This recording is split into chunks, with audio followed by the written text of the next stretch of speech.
ప్రభుత్వంలో ఏ ఒక్కరికి కూడా ఇల్లు ఇవ్వలేదని, కాంగ్రెస్ ప్రభుత్వం వచ్చిన తర్వాత అర్హులైన ప్రతి నిరుపేదకు ఇందిరమ్మ ఇల్లు మంజూరు చేస్తుందని పెద్దపల్లి ఎమ్మెల్యే చింతకుంట విజయ రమణారావు అన్నారు. పెద్దపల్లి జిల్లా కాళేశ్వరంపూర్ మండలంలో పెద్దపల్లి ఎమ్మెల్యే చింతకుంట విజయ రమణారావు విస్తృతంగా పర్యటించారు. మండలంలోని జాఫర్కట్పేట, ఎదలపూర్, పెద్దపల్లి గ్రామాలలో ఇందిరమ్మ ఇళ్లకు ముగ్గులు పోసి లబ్ధిదారులకు ప్రాసెసింగ్ కాపీలు అందజేశారు. జాఫర్కట్పేట గ్రామంలో నూతనంగా నిర్మించిన గ్రామ పంచాయతీ భవనాన్ని, పెద్దపల్లి గ్రామంలో నూతనంగా నిర్మించిన పల్లె దవాఖానా భవనంతో పాటు పలు అభివృద్ధి కార్యక్రమాలకు శంకుస్థాపనలు, ప్రారంభోత్సవాలు చేశారు. ఈ సందర్భంగా పెద్దపల్లి ఎమ్మెల్యే చింతకుంట విజయ రమణారావు మాట్లాడుతూ, నిరుపేద కుటుంబాలకు సొంతింటి కల నెరవేరాలనే ఉద్దేశంతో ముఖ్యమంత్రి రేవంత్ రెడ్డి 5 లక్షల నిధులతో ఇందిరమ్మ మంజూరు చేస్తున్నారన్నారు. అర్హులైన ప్రతి లబ్ధిదారునికి ఇందిరమ్మ ఇల్లు మంజూరు చేస్తామన్నారు. గత ప్రభుత్వం ఏ ఒక్కరికి కూడా ఇండ్లు మంజూరు చేయలేదని, కాంగ్రెస్ ప్రభుత్వం రాగానే అర్హులైన లబ్ధిదారులకు ఇందిరమ్మ ఇల్లు మంజూరు చేసిందన్నారు. కునారం వ్యవసాయ పరిశోధన కేంద్రం రావడానికి కృషి చేసిన గొప్ప వ్యక్తి మాజీ ఎమ్మెల్యే గిట్ల ముకుందరెడ్డి అన్నారు. వ్యవసాయ పరిశోధన కేంద్రం అభివృద్ధికి తన వంతుగా కృషి చేస్తామన్నారు. కునారం వ్యవసాయ పరిశోధన కేంద్రంలో అగ్రికల్చర్ బిఎస్సి కళాశాల ఏర్పాటుకు కృషి చేస్తామన్నారు. కాంగ్రెస్ ప్రభుత్వం రాగానే ప్రతి ఒక్కరికి సన్నబియ్యం అందిస్తుందన్నారు. 3 నెలల సన్నబియ్యం ఒకేసారి అందిస్తున్న ఘనత కాంగ్రెస్ ప్రభుత్వానిదే అన్నారు. పెద్దపల్లిలో బస్ డిపో పూర్తయితే ప్రతి గ్రామానికి బస్సు వస్తుంది అన్నారు. చివరి ఆయకట్టు ప్రాంతాలకు సాగునీరు అందించమన్నారు.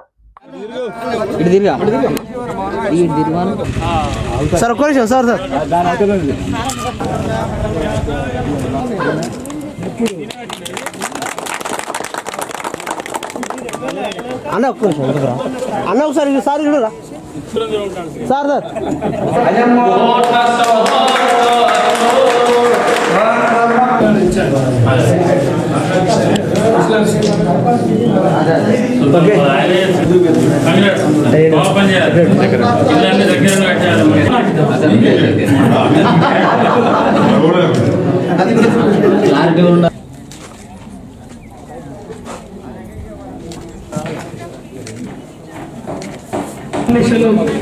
అధికార యంత్రాంగంతో జయరామరావు గారికి నేను చాలా కృతజ్ఞతలు తెలుపుకుంటూ కూడా మనం ఎనాలేమో నడచడానికి చాలా ఇబ్బంది ఉండే మన గ్రామ అభివృద్ధి కొరకు గ్రామ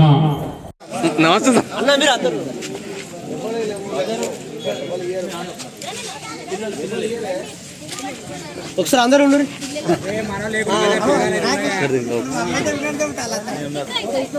ఒకసారి అందరూ ఉండండి. సార్ సార్ ఒక్క నిమిషం సార్ సార్ ఒక్క నిమిషం.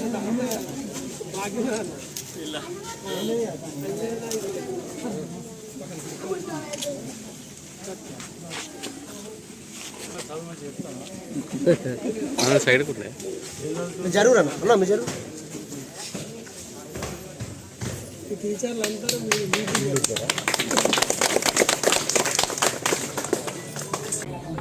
మరి వాళ్ళ గ్రామ పంచాయతీ భవనం నిర్మాణంతో పాటు దాదాపు 60 లక్షల వరకు అభివృద్ధి కార్యక్రమాలు చేసుకున్నాం. మరి పూర్తిగా వ్యవసాయంతో కూడుకున్నటువంటి గ్రామం జాఫర్ఖాన్పేట గ్రామం. ఇలా రైతులతో పాటు రైతు కూలీలు ఉండేటువంటి గ్రామం జాఫర్ఖాన్పేట గ్రామం. స్వర్గీయ ముకుందరెడ్డి గారు శాసనసభ్యులుగా ఉన్నప్పుడు ఈ ప్రాంతానికి 100% న్యాయం చేసిండ్రు. 100% ఇక్కడ ఇవాళ వ్యవసాయ పరిశోధన కేంద్రం వచ్చింది అంటే 100% మరి ముకుందరెడ్డి గారి కృషి, అందులో ఎవరికీ డౌట్ లేదు.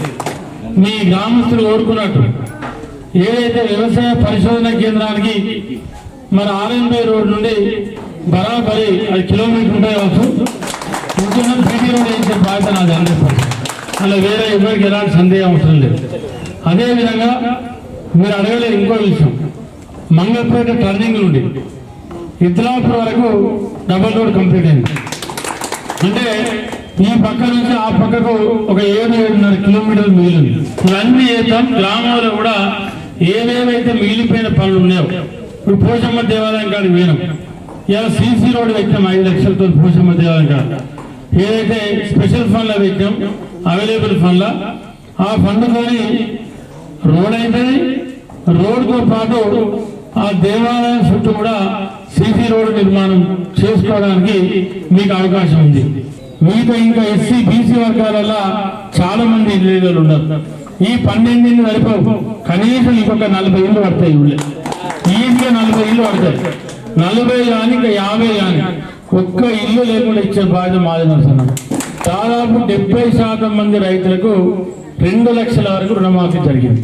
కానీ నేను గెలవంగానే ముఖ్యమంత్రి పెద్దపల్లికి వచ్చే నాడు పట్టుబట్టి ముఖ్యమంత్రి గారు చేయబట్టుకొని చెప్పిన, బంతిపో లేకుండా మీరు పెద్దపల్లికి వచ్చినా మాకేం చూస్తున్నారు అంటే ముఖ్యమంత్రి గారు చెప్పి నాకు 1 సంవత్సరం ముందు అన్నాడు. అట్లా కలవదన్నా, సంవత్సరం ముందు మీరు వస్తే కాబోవు, ఇప్పుడే పెద్దపల్లి వస్తాను కాబట్టి బంతిపో నుంచి మీరు రావాలంటే ముఖ్యమంత్రి గారు పెద్దపల్లి బంతిపో జీవో ఒకరోజు ముందించి పెద్దపల్లికి వచ్చేది.